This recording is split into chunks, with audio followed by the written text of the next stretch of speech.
Yes. Nope. Hi, and welcome back to the Inside of My Head, where I've been watching Transformers War For Cybertron Kingdom. The most interesting thing about this series is that the previous two chapters took many of the most popular Transformers characters from all the different series and time periods and threw them into a blender. Which Megatron you want? Yes. Which Optimus you want? Yes. How many bad guys you want? Yes. How about Waspinator and Pterosaur? Fuck no, are you out of your f***ing mind? And this attempt to squeeze all these drastically different elements into one show seemed kind of like a risky tactic to me. Absolute genius if they managed to pull it off, but a gaudy, unbalanced shit mess if they didn't. And whether it all works or not, all rests on Kingdom, where on top of everything, they're throwing in the Beast Wars element, which to me is one of the best, yet one of the most outlandish strands of the Transformers franchise. So will the mixture work? Let's refocus our optics and open our sparks for War For Cybertron Kingdom.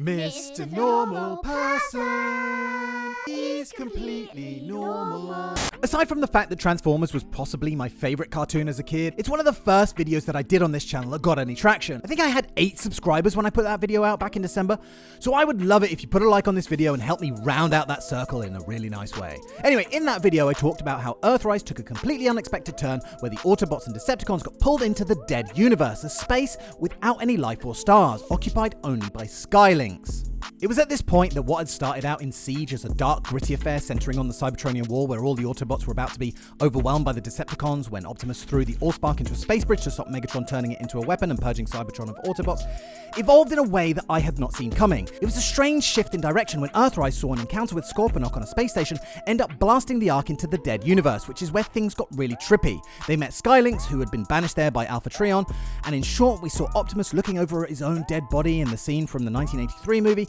Galvatron making an appearance from the future, offering a gold disc to Megatron, which was last seen in Beast Wars, and both ships crash landing on a planet, watched by Beast Wars Dinobot. Can't you see I'm in the bushes? Seriously, some privacy here, please. That's when we realized that everything was getting mixed up here. So Kingdom starts after both the Ark and the Nemesis have crash-landed on prehistoric Earth. Megatron is in possession of the Allspark, and the G1 characters come face-to-face with their Beast Wars equivalent, and are told that the Maximals and Predacons are from the future. A future where, after Optimus threw the Allspark into the space bridge, it was never found, and Cybertron suffered as a consequence. Interestingly, it's revealed here that the Allspark needs the Transformers as much as the Transformers need the Allspark, as the Allspark grants them life, but also needs their energy back when they die. If the Allspark is separated from Cybertron, it will also die.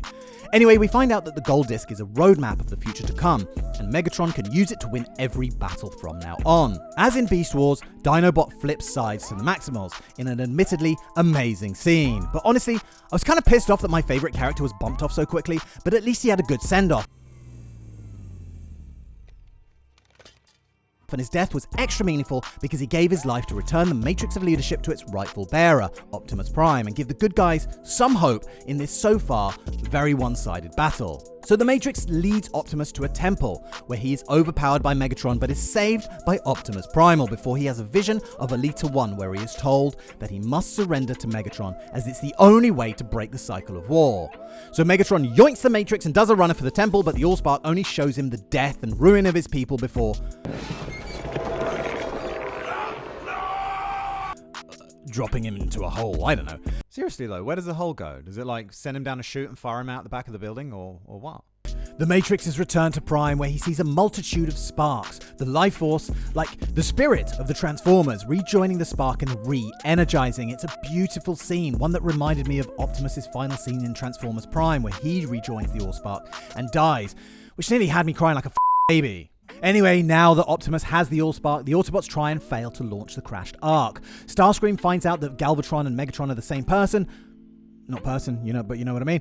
And inadvertently alerts Unicron to their presence. He tells Bumblebee that this was all by design, insinuating that this has all been Unicron's plan all along. This is when the Nemesis shows up. The ship, the Nemesis, not Nemesis Prime.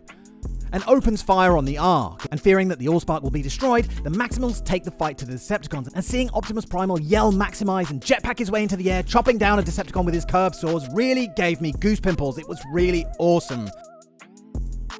The fight between Primal and Beast Wars Megatron didn't really have the same resonance as it used to though, just because this incarnation of Beast Wars Megatron just doesn't have the same presence. Mainly because of the voice, I guess. I mean, listen to this.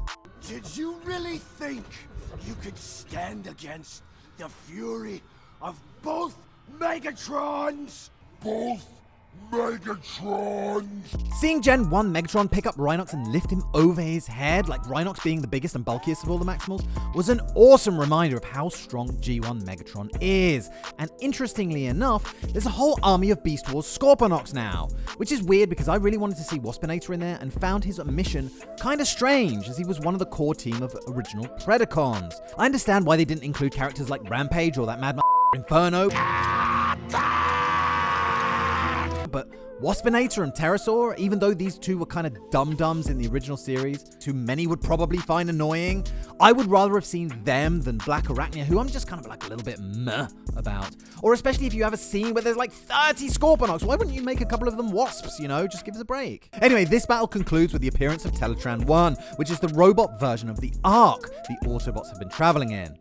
And it does this, and it is awesome. And look at this guy, he looks badass. I'm not sure if I ever saw this guy before now, but I love him. But if you're wondering why the hell he didn't do this before now, basically while he was in the Dead universe, he had visions of multiple futures and somehow saw the schematics for him to adopt this form. And it wasn't until the presence of the Allspark gave him the remaining power that he needed to make the transformation. And I always love the big guys, you know? I love the Titans, I love the Combiners, I love G1 Devastator and Scorponok, and I really love seeing Omega Supreme in Siege, and this guy did not disappoint. Check out this shot where he's face to face with Megatron and tell me that that is not fucking awesome! So anyway, Megatron is in prison and the Maximals and Autobots set a course back to Cybertron. It's a little weird because the Maximals are still in the past as far as they're concerned. Remember, they came from the future, but they're happy to head back home anyway. So as far as I can figure from this point, two things could happen. They could just vanish as the timeline is altered and their pasts are erased, or as in the Tomorrow War, that branch of timeline carries on existing as an alternate, in which case nothing changes, and as they say themselves, they become refugees in time, or orphans as they put it, cut off from their parent timeline. Aww. There's another weird part where Primal goes, oh, I should just quickly warn you about Nemesis Prime, and Optimus goes, nah, I don't want to hear about that shit now, which, I mean, it sounds pretty important, buddy. Maybe you should find a gap in your schedule somewhere. Anyway, all that puts us in Ep 6, where they go back home and find that Cybertron is a snowy, dying wasteland in the absence of the Allspark. Prime finds the body of Elita 1 buried in the snow, and it's a pretty poignant moment. I've never seen Optimus have anything resembling a romantic interest before. Maybe you guys have, but I haven't. I've never really thought of him having any other attributes other than, you know, duty and leadership. Like, where would this actually go if this romance was allowed to bloom, you know? Would they go on little robot picnics and eat little cupcakes made of Energon? Would there be, like, robot interfacing, if you know what I mean? Can you imagine the kind of positions these guys could get into? Like, you know, considering the fact that these things are pretty much just Rubik's cubes with arms and legs on them. Like the Kama Sutra, that is nothing when you can hydraulically unhinge your hip joints and flip your head down inside your chest. Imagine what dirty shit they could get up to. Wait a minute, we don't have to imagine. We have the internet. Transformers. Oh my god! Anyway, Galvatron shows up. From where? Don't know. And explains about how Unicron created a new body for him and can see his every move. Megatron wrestles with his conscience as Galvatron explains that he must use the Allspark to kill Unicron instead of revitalizing Cybertron. And his hesitation here really shows that up until now, he still had Cybertron's best interests at heart. In his own twisted way, of course. Galvatron tells him it's the only way to prevent his future enslavement before telling him that his associate is close to claiming the Allspark. And out of the snow walks, yes, it's Optimus' future self, Nemesis Prime! What happened to lead him to become Nemesis? Well, we don't know exactly, but he does mention that it was at the hands of Unicron, and that's why he wants the Allspark too, so he can destroy Unicron. This guy is awesome. He has shoulder cannons that spray out that same purple energy that Megatron and Galvatron does, and he can do this! And shoot energy balls from his hands! It's a shame that Optimus and Nemesis talking to each other sounds like two fucking wrestlers shouting at each other before a rumble, but... And it's over. I am the cream. Did Megatron do this to you? That when I get Andre the Giant cinched up in the launch position... Anyway, the Maximals, Predacons, as well as the Autobots and Decepticons all team up to fight Galvatron and Nemesis. And look at this is a proper Transformers Assemble moment.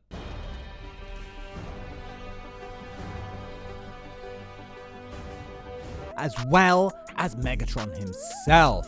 And there's an epic moment where Beast Wars Megatron does this. And And I'm really glad Beast Wars Megatron got this moment, because if you think about it, in Beast Wars he was this larger-than-life, sometimes quite theatrical character, but he was definitely the centerpiece of the Predacons. And here, he's been pretty much neutered with that voice which just doesn't do him justice. And he's been given the role of a sidekick, really. But this one little moment shows that he is still a threat, he's still dangerous. And even though it's just like 10 seconds and overall I'm not particularly happy about what they did with this character, I fucking love this moment. Anyway, back to the story. Bumblebee wakes the sparks of their dead comrades, Alita, Ultra Magnus, Jetfire, etc. Those spirits deal with Galvatron and Nemesis before disappearing as the Allspark ignites and begins the restoration of Cybertron. Megatron and Prime strike a truce before we see Unicron dissolve Galvatron and Nemesis before vowing to use his new knowledge of the dead universe to begin again. And that brings the 3 chapters to a close, and I thought the Kingdom was pretty damn good. Pretty damn good, lads! It did take me the first 2 or 3 eps to get at ease with all the different elements in play here, because at times it was really hard to shake the feeling that they were just cramming random shit together. But once they got the Allspark, it really found its rhythm and direction, and overall I think it was pretty good. The best Transformers stuff have really strong endings. Think of Transformers Prime, for fuck's sake. And this doesn't disappoint either. Is it as good as the ending of Prime? No, but very, very, very decent. But of course, that's not to say that I didn't have issues with it. Enough has been said about the voice acting, so I won't go there again. I've already mentioned about how Dinobot was killed off too quickly in my book. Alita 1 seemed to deal with Galvatron and Nemesis Prime kinda easily. She just raised her hand and they dissolved. Considering how powerful these bad guys were, felt a little bit easy to me. And there's a few other things. But what about War for Cybertron as a whole? Well, I thought it started out pretty well. I really enjoyed going back to the original bot designs. I really enjoyed the grittiness of Siege with Ultra Magnus's capture and torture and everybody having doubts about their courses of action, and thought that it was a pretty good first chapter. Then Earthrise was probably the weakest chapter for me. I really liked the part with Scorponok, but wasn't crazy about the stuff with Double Dealer and the Quintessence, nor was I super crazy about Skylynx. But Kingdom might have been the strongest for me, mainly because of that ending that I was really satisfied by. I think that on the whole, War for Cybertron wasn't all that I was hoping it was going to be. There are definitely flaws and weaknesses, and I'm still not sure that fusing all these elements together was the right way to go. Sometimes I wonder if just a standard adventure across the galaxy chasing the Allspark would have actually been more enjoyable. But that said, I always do appreciate when these franchises try new things. Otherwise, we just end up getting the same rehashed old bullshit over and over again. Regardless, Optimus leaves us with the words that the fight for the future has only just begun, indicating to me that there's going to be more time travel shenanigans and multi-dimensional crisscrossings ahead in the future. There's even a live-action Rise of the Beasts movie in the works, according to IMDb. And they've got Dominique De Rossi as the bus driver. They've got Peter Cullen as Optimus Prime. That's more like it! Which is apparently a sequel to the Bumblebee movie. So the blending of the franchises is obviously here to stay.